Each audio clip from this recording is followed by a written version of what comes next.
This lady said out of her mouth that she wants to eat her infested food in peace and doesn't want to be bothered, and it had everyone shocked.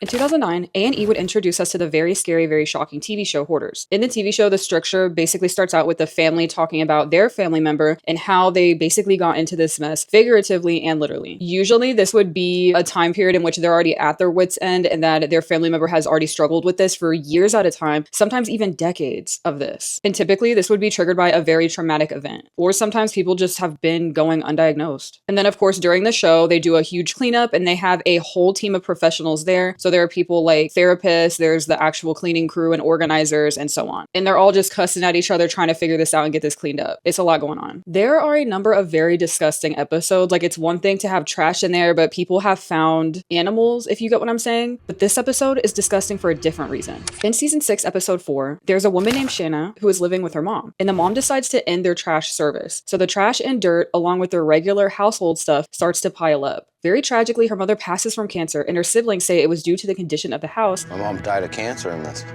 hellhole, and no one cared till now. And keep in mind, y'all, there are a lot of people who struggle with this that are also recluse. So it's 24/7 round the clock you breathing in those fumes. And in this case, it was human waste fumes. Her siblings throughout the show are absolutely furious with her, but not only that, but the brother actually turns on the other sister and says, like, none of y'all have ever helped to clean up or whatever. I'm out here doing this by myself, and nobody cared until after mom passed away. It was just a very sad moment because I can only imagine as the sister how she would feel that her brother just blamed her for her mama passing away. They're in full hazmat suits fighting and cussing. And on top of that, it smells like poop. Watching this, I'm like, thank goodness this did not happen in Arizona. During the episode, as we travel through the house, Shanna tells us her mom's room is used as a plastic room, so all the plastic water bottles go in there, and casually tells us that her mom used to go in a jug, like a gallon water jug, but it's not just one or two, there's hundreds of them in there. So when you go into the house, you have to step on top of the jugs, and they're all full. The camera crew cuts to the outside where they're also all over the yard baking in the heat, and the gallon jugs are huge and noticeable, especially when they're full. And the cameramen are not shy on showing us what it looks like. They over here zooming in on the little bubbles in there. I'm like, we didn't need to see all up in their business like that. The host was actually going to spend the night there, and I'm just like, you were out of your damn mind. And I know y'all are like, baby, where's the toilet? Well, the septic in the house also hasn't been fixed, and it's supposed to get worked on every 4 years. Because of the toilet already being full, Shanna uses a bucket, and it looks like how you think, and she pours everything into a smaller bucket and empties it in her yard. She doesn't use any gloves. She says that she doesn't wash her hands after or before anything. And y'all have to keep in mind, a hoarder house, you cannot walk through it. So imagine trying to carry a bucket full of that stuff, and it's like one little stub toe or like misplaced foot, and she is like falling into it, or it's gonna go up in the air like a cartoon and land on her. Like, it's just so much going on. And as she's carrying it through the house on this episode, she's like, no, oh, there's a leak. Oh no, leak out.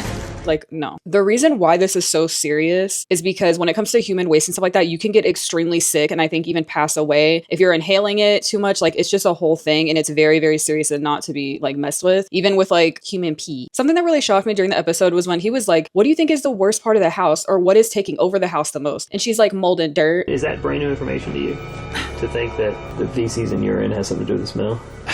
I guess so, because I thought it was due to the mold and dust. The host is like, no, baby, it's the boo-boo that's all over this house. Because it really is. If you look at pictures of the house, it looks really gross on the inside. No shade. I also have to mention, I always feel bad for the animals in the situation because it's not the cat's fault that the owner doesn't want to call plumbing. It's hard when you see animals or like kids on Hoarders because it's like they really can't do anything about their situation. And I mean, there have been episodes where they show what happens to the animals that are in that situation, and it's really sad to say the least. When they start to clean her house, they have to individually unscrew the lids to each gallon and pour out each one. There were a total of 100 gallons of waste because they had to safely dispose of it, of course. She was frustrated and said, why does it matter to try and clean this now? Why the does it matter?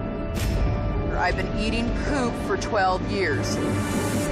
The hosts are like, did she just admit that she knows her food has fecal matter on it and she's pleased with that? Like, what? Ultimately, Shanna would move into an apartment because the house had to get completely bulldozed. Like, there was no saving it. It doesn't matter how much of the floor you rip up or just beat down the walls. The whole thing had to get ran over and ran through. A house flipper actually bought the house and flipped it. It was available for $1 million and it has been purchased. I don't know what they did about that outside situation because 10 years of human waste being thrown into the yard. I think they actually had to like get the dirt up or something, but I just feel like I could not move into that house no matter how much you like gutted it. When she was living at the apartment, she was being taken advantage of and had people on substances living at her place rent free. She also was really upsetting her neighbors while being loud all the time. She, as far as I know, now lives in Denver closer to her family that we saw on the show, and she lives in like assisted living because the show like deemed that she was unable to live on her own. And I know people are gonna be like, oh my gosh, like she did not, like this is so crazy or whatever, but hoarders do not play. If y'all have ever met one in real life, like if you even think about throwing away the dumbest like ugly pencil, like they will lose it on you. They'd be offended and irritated. Another thing that I remembered is watching that episode, the hazmat team, they would have to climb on top of the jugs to like get the other jugs and like clean it out and stuff, and they started freaking out because one of them like leaked or cracked. Yeah, it is that serious. Everyone was like, no, hold on. Like it was crazy. And it's like, yeah, because if this waste gets on them, it really is serious, and not for nothing, but it's waste from 10 years ago. And then when they're cleaning like the upstairs hallway, I'm just like, why is everybody close to the ceiling? It's because again, they have to step on all of these jugs. They're having a conversation and everybody's head is like near the ceiling next to the door frame. Like it's insane. Let me know what y'all think in the comments below, and have y'all seen Hoarders? Like what is the worst Hoarder episode for y'all?